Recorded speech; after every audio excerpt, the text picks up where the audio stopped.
Oke, masih ada waktu untuk dialog. Ya, kurang lebih 20-30 menit.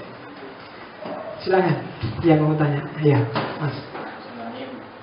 Tadi ya yang saya satu itu ada level-level kebenaran. Nah, saya di sini agak bingung tentang metafisik. Soalnya tadi tidak bisa dinalar oleh, juga tidak bisa dirasakan oleh orang lain, misalnya gitu lah ya. Jadi kalau seperti mitos-mitos ya nggak boleh nyapu gitu malam-malam, itu kan orang juga nggak tahu gitu, maksud juga metafisik itu gimana ya? Kalau itu bagi saya bukan metafisik, tapi kebenaran etik. Jadi orang menyarankan, jangan berdiri depan pintu. Itu makanya disarankan kayak gitu. Ada code of conduct, tata perilaku yang kamu boleh gini, kamu boleh gitu. Jangan gini, jangan gitu. Itu sebenarnya nanti kebenaran itu subjektif levelnya. Kalau metafisik itu nggak bisa dipikir, nggak bisa dinalar, karena memang faktanya di luar pikiran dan di luar dunia empiris. Itu metafisik sudah. Kalau yang kayak tadi kan masih kelihatan, masih nggak boleh duduk, nggak boleh. Bahwa mungkin sebab-sebabnya metafisik. Kalau kamu lanjutkan lagi, kenapa kok nggak boleh? Karena ada danyang yang jaga di bawah, itu baru levelnya metafisik. Tapi kalau masih sebatas kamu harus di depan pintu, kamu harus gini gitu, itu level kebenarannya etik. Nah, terserah kamu mau dibahas sebabnya atau perilakunya, atau hubungan antara sebab dan perilaku. Nah, itu harus jelas dulu. Nah, kalau mau, oke, saya tidak ada urusan dengan boleh berdiri apa enggak, tapi sebabnya apa dulu? Ada danyangnya. Nah, sekarang ayo kita bahas. Apa benar ada danyang? Nah, itu berarti kamu ngomong kebenaran metafisik. Tapi kalau masih sebatas boleh di situ apa enggak, kenapa enggak boleh, kenapa harus di depan pintu, kok enggak di depan? Nah, itu biasanya code of conduct namanya, tata perilaku. Apa yang boleh dan apa yang tidak boleh. Jadi bisa satu paket, bisa dua-duanya untuk lebih jelas, lebih komprehensif. Tapi bisa juga salah satu. Kamu bahas etikanya atau kamu bahas sebab metafisiknya. Yo, saya bilang ketika rasio nggak bisa jalan, empiris nggak bisa jalan, masih ada banyak jalan yang lain. Kan kemarin saya bilang sumber pengetahuan itu nggak cuma empiris dan rasio, ada naluri, ada insting, ada nurani, bahkan ada otoritas. Otoritas itu mungkin siapa yang bilang ada danyangnya? Lo yang bilang bahayai dulu yang ada di sini. Ini lo kitabnya, nah itu otoritas. Bisa juga jadi referensi kebenaran. Meskipun kamu juga boleh nggak setuju. Ini kan cuma nggak setuju itu, menurut saya nggak pas, nggak ada hubungannya, danyang itu nggak apa-apa kayak gitu. Jadi urusan di sini monggo, cuma ini wadah kebenarannya. Makanya saya sebut levelnya. Ada level metafisik, ada level etik. Ada lagi? Sudah, iya.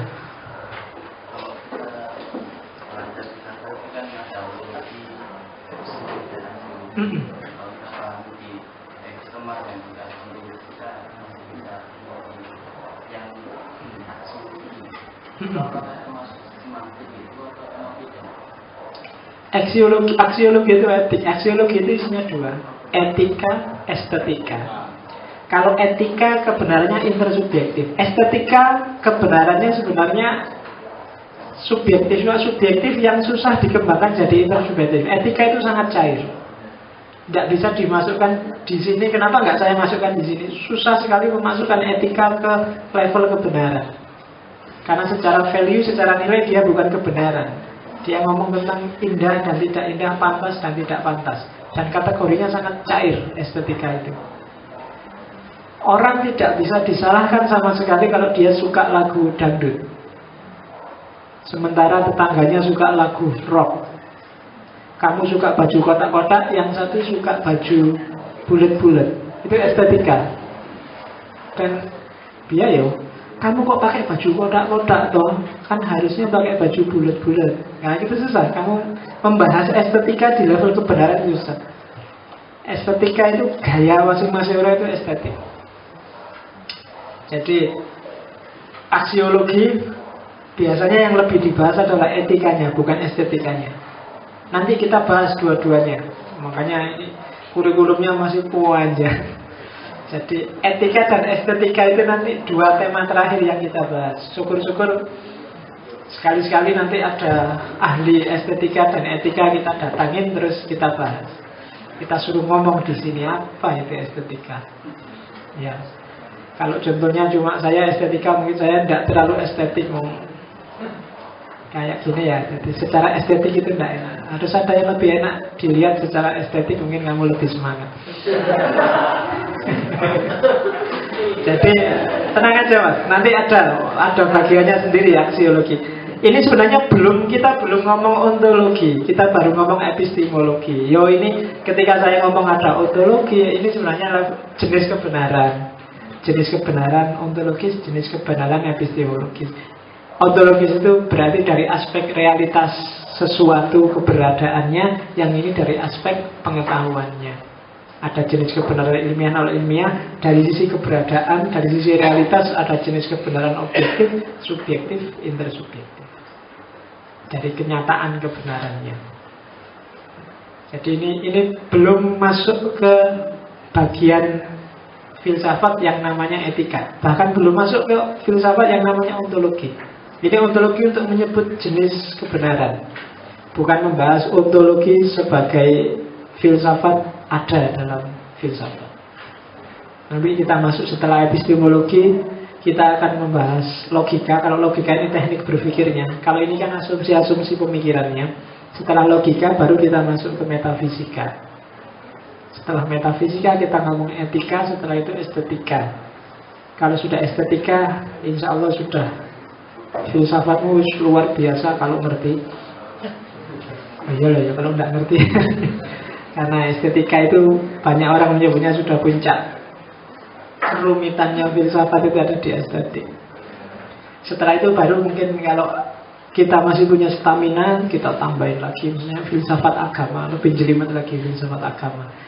Terus kalau sudah masuk agama, tambahin lagi yang lebih rumit lagi filsafat bahasa. Kalau sudah masuk bahasa, nanti masuk apa lagi, tinggal kita tentukan tema-tema. Cuma bagi saya kuncinya dua, epistemologi sama logika. Kalau dua ini kamu paham dan bisa jalan, kamu sudah bisa jadi filosof, meskipun belum jadi ahli filsafat.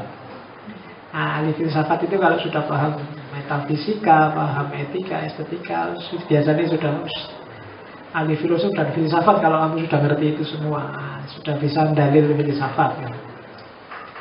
Sengaja saya hindari di ngaji-ngaji kita untuk menyebut tokoh-tokoh dan teori-teori, biar kamu tidak dikacaukan oleh hafalan tokoh dan hafalan teori. Ini yang saya paparkan di sini itu ya pikirannya para tokoh filosof beberapa, tak comot, kadang ngambil Ghazali, kadang ngambil Bertrand Russell, kadang ngambil Wittgenstein, kadang ngambil dari hermeneutik, tak mix jadi satu yang kira-kira relevan untuk konteks kita. Tanpa harus saya cerita yang ini pikirannya Ghazali, terus kamu nanti terjebak di kategori-kategori tokoh dan teorinya. Tapi kita jalan aja. Yang penting kita ambil hikmahnya dari banyak tokoh sesuai konteks kita. Itu aja mau saya. Karena biasanya begitu kamu dengar namanya, kamu sudah duluan, ngebar duluan. Waduh, mesti rumit ini ada. Wittgenstein, aduh itu nama apa lagi? Kamu mesti gitu sudah menggerak. Jadi sudah tak ambil. Karena mereka juga berefleksi tentang realitasnya, yang pasti nggak jauh beda dengan realitas kita. Jadi kita tanda kurung dulu nama sama tokoh-tokoh sama aliran-aliran, kita masuk aja secara smooth, secara pelan-pelan ke idenya yang menurut saya relevan. Ada lagi? Ya, Mas. Kita ambil level-level dari jenis-jenisnya. Apakah itu level jenis-jenisnya itu berupa kategori yang terpisah-pisah, atau sebenarnya itu satu kebenaran itu bisa masuk ke beberapa level atau beberapa jenis yang, atau bisa mixing, atau sebenarnya kebenaran itu yang itu berproses gitu lah, bisa pindah dari level satu ke level yang lain atau jenis yang ke jenis yang lain. Iya, cair Mas. Jadi kalau kamu bahas HP misalnya, kamu mau lihat aspek apanya, aspek fisik empirisnya, atau aspek pragmatisnya, atau kamu mau membahas dia dari aspek gramatikalnya, kontekstualitasnya, atau tergantung kamu mau pakai yang mana. Jadi satu objek yang mau lihat, saya ingin melihat kebenarannya korupsi. Nah, kamu mau lihat apanya? Aspek dari sisi pragmatisnya, atau kamu mau melihat aspek etiknya, atau aspek logiknya, bagaimana korupsi itu secara logika, alur berpikir rasional, atau faktanya aja mau kamu deskripsikan, tergantung. Jadi tujuanmu membahas ini kan arahnya adalah ketika kamu membahas sesuatu, mencari kebenaran dari sesuatu, tegaskan dulu aspek kebenaran apa yang mau kamu ungkap. Mungkin bisa lebih dari satu. Saya ingin bahas aspek pragmatisnya dan sekaligus aspek tautologisnya dari debat tentang koruptor misalnya. Bisa. Jadi bisa digabung-gabung sesuai dengan kepentingan kajianmu, kepentingan bahasanmu. Saya mau membahas fenomena partai yang namanya PKS. Kamu mau bahas apanya? Secara kontekstual, ya saya mau lihat kontekstual simboliknya PKS itu apa, secara tekstual apa. Tapi selanjutnya mau saya analisis secara intersubjektif dalam konteks undang-undang di Indonesia. Cuma kemudian standpointnya adalah persepsi saya sebagai Muslim yang Muhammadiyah atau NU. Kemudian level yang mau saya lihat adalah etikanya. Oh, itu bisa. Jadi tergantung kepentingan kajianmu. Jadi kalau ada orang tanya tentang kebenaran, tegaskan dulu level mana, jenis kebenaran yang mana yang mau dilihat, sudut pandang apa yang ingin dipahami. Karena begitu itunya tidak jelas, itu biasanya terus diskusinya ngambang. Bisa ini campur aduk. Yang satu ngomong dari aspek etik, yang satu ngomong dari aspek metafisik, yang satu pragmatis. Itu mesti coba perhatikan argumen-argumen. Kalau ada debat di TV kayak Indonesia Lawyers Club atau acara debat itu kan, kamu dengerin seolah-olah setiap yang ngomong itu masuk akal, padahal bertentangan. Ya kan, kamu tahu ini beda, pandangannya kontras, tapi kok sama-sama masuk akalnya. Itu jangan-jangan beda level. Yang satu ngomongnya di level pragmatis, yang satu ngomong aspek koherensinya, yang satu ngomong aspek korespondensinya. Itu yang bikin kemudian, oh ini memang beda level. Jadi cari kesimpulannya juga susah, karena relnya juga beda-beda. Jadi seolah-olah semua benar, sehingga akhirnya terus tawuran. Nah, kalau ada moderator hebat, dia bisa, oh sampean ngomongnya di level etik ini, padahal sejak tadi kita ngomong koherensinya dengan undang-undang. Ya mesti sampean sudah keluar frame. Terus itu kalau ada moderator bisa gitu, jago. Meskipun tidak gampang kemampuan kayak gitu. Saya juga tidak berani disuruh jadi moderatornya ILC. Tagihan ya sopo harap nyuruh. Oke, ada lagi ya Mas. Saya kira setiap agama memandang Tuhan itu benar, tetapi dia tidak empiris.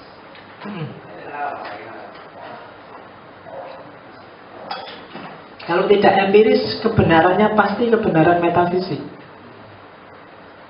Kalau itu kebenaran metafisik, biasanya pembuktian empiris dan pembuktian rasional tidak berdaya. Saya berani membantah, karena saya sering ngajar mata kuliah filsafat agama. Semua argumen rasional tentang Tuhan yang jumlahnya 8 itu semua punya kelemahan. Karena memang Tuhan bukan objek rasio, karena dia objek otoritas untuk dipercaya atau tidak dipercaya. Itu jawaban paling masuk akal sejauh saya bahas Tuhan. Immanuel Kant juga menyimpulkan begitu. Katanya Immanuel Kant, sudahlah kamu capek kalau bahas Tuhan secara rasional, karena ranahnya beda. Kasih aja ruang dalam dirimu untuk Tuhan. Itu bahasanya Immanuel Kant. Tapi tidak apa-apa dibahas secara rasional, cuma hasilnya biasanya nggak maksimal. Pasti ada titik-titik lemah dan titik-titik beda. Setiap orang punya keterbatasan perspektif, apalagi untuk objek sebesar Tuhan. Ya ilmu kalam itu sebenarnya objeknya ya Tuhan semua.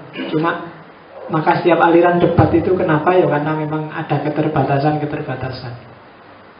Jadi kajian-kajian tentang Tuhan, masukkan aja level objeknya, karena dia level objek yang metafisik. Bagi saya cara paling mudah untuk mendekatinya adalah di luar konteks rasio ataupun empiris. Cari metode-metode yang memang klop untuk hal-hal metafisik. Bisa kamu pakai intuisi, bisa kamu pakai otoritas. Kan kemarin alat-alat untuk dapat pengetahuan itu kan banyak, ada 6 itu kan. Daya gunakan itu kelihatannya lebih efektif dibandingkan kamu pakai rasio atau empiris. Dari banyak argumen tentang Tuhan, sejauh yang saya tahu yang agak kuat, meskipun tidak luar biasa kuat, adalah argumen, namanya argumen from religious experience, pengalaman keagamaan. Saya bilang agak kuat karena kelemahan besarnya religious experience adalah sifatnya yang sangat subjektif. Setiap orang bisa mengalami dan merasakan Tuhan secara berbeda-beda.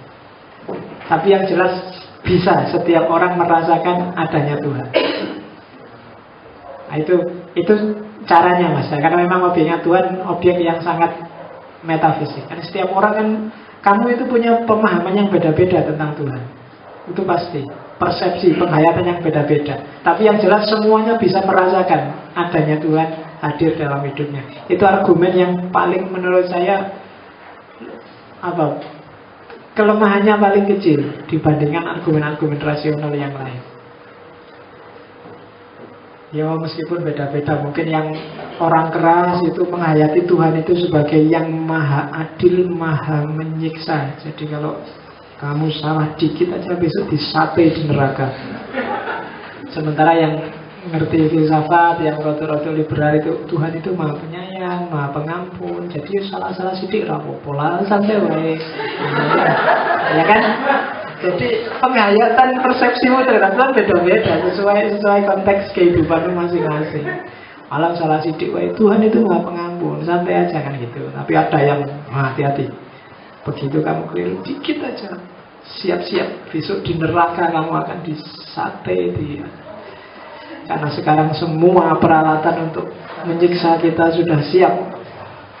Kan susah itu kan. Jadi kebenaran metafisik, cari aja metode-metode yang memang relevan untuk hal-hal metafisik. Boleh kok pakai rasio, boleh pakai, kalau pakai empiris berarti kamu harus pakai analogi.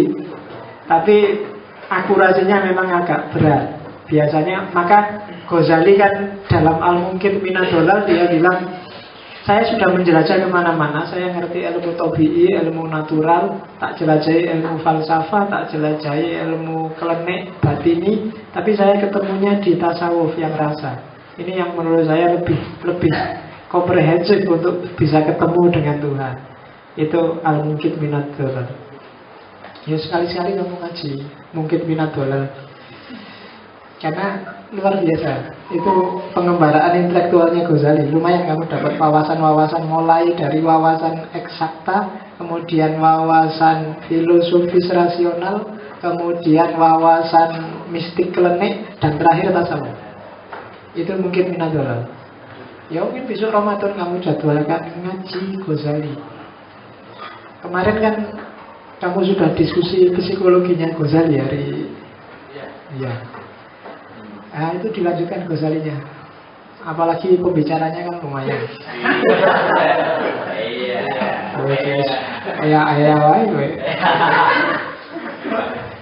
Oke. Jadi kalau kita tarik kebenaran di wilayah pasar sosial, kalau saya berasakan itu kebenaran itu diidentikan dengan pengetahuan. Pengetahuan itu identik dengan kekuasaan. Kekuasaan itu identik dengan penindasan dan perlawanan. Kalau kita masyarakat manusia gitu.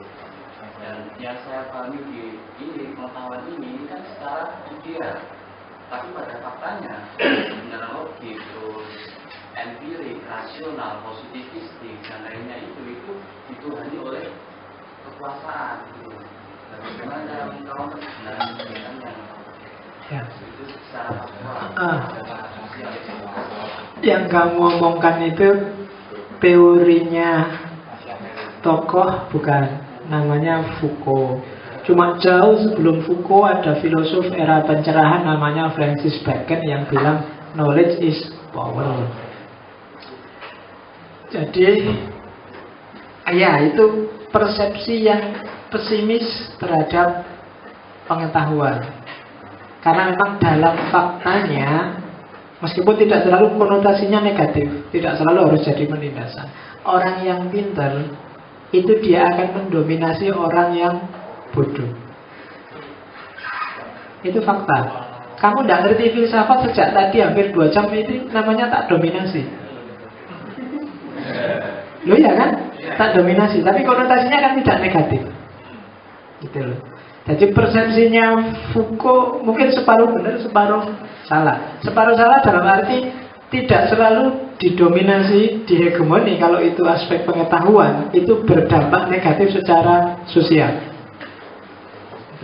Bayanganmu kan kalau ada kata penindasan itu, wah itu mesti gawat, itu mesti ada. Tidak selalu begitu.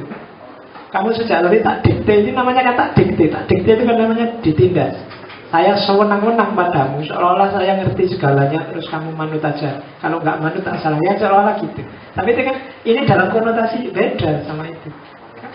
Kalau zaman dulu, kenapa lahir konotasi negatif dari knowledge is power? Karena zaman dulu memang Barat yang lebih canggih sainsnya, kemudian menjelajah dan akhirnya menjajah ke dunia timur, bekalnya memang sains. Ketika dia sainsnya tinggi, ya maka otomatis daerah jajahnya dia tidak bisa apa-apa, dibodohi terus. Ya nanti kapan-kapan kita ngomong Renaissance, bagaimana cara Barat memanipulasi Timur dengan sains. Yang paling contoh paling ketara teknologi senjata api, penemuan mesiu. Itu kan sains dimanfaatkan untuk menjajah. Timur belum ngerti teknologi mesiu, ngertinya teknologi keris, bambu runcing, jurus silat. Karena nggak ngerti itu, ya santet, ya kan? Maka ketika kamu punya jurus silat kayak gimana pun, saya pegang senjata api, sudahlah kamu belajar puluhan tahun, saya tinggal selesai. Ya kan? Kamu punya jurusnya Jackie Chan, Jet Li, peduli amat, datang, ayo tembak, selesai. Meskipun kamu kita berjuang pakai bambu runcing, wah, kita taklukkan Inggris hanya dengan bambu runcing, ya, tapi kan kalah. Heroiknya bagus, tapi diakui aja kalah kan? Ya karena memang kalah teknologi, kita nggak punya pengetahuan. Maka terus lahir konotasi yang negatif tentang knowledge is power. Padahal menurut saya jangan dipahami secara negatif. Pahamilah dari aspek mental, semangat bahwa kalau gitu kamu harus pinter, biar tidak didominasi orang. Maka Nurholis Majid punya teori namanya teori taskhir. Manusia itu tauhidnya akan sempurna kalau dia pinter. Kalau enggak akan bisa. Sempurnanya tauhid bagi orang pintar, kalau dia pintar, maka dia menguasai banyak hal. Dia tidak akan bisa didominasi, ditindas orang, karena dia pintar. Tapi begitu kamu bodoh, kamu dihapusi orang, ditindas orang, didominasi orang, kamu tidak akan bisa bertauhid, meletakkan Tuhan sebagai satu-satunya yang di atas. Kamu akan banyak tergantung orang, tidak tergantung pada Tuhan. Nah itu teori taskhir namanya. Tapi knowledge is power, ya, karena orang yang pinter dia akan lebih bisa mendominasi yang tidak pinter. Meskipun nanti itu dibantah oleh Marx dan dibantah lagi oleh Freud. Ya, jadi itu panjang, nanti aja kalau dijelaskan semua sekarang, besok kamu nggak datang lagi.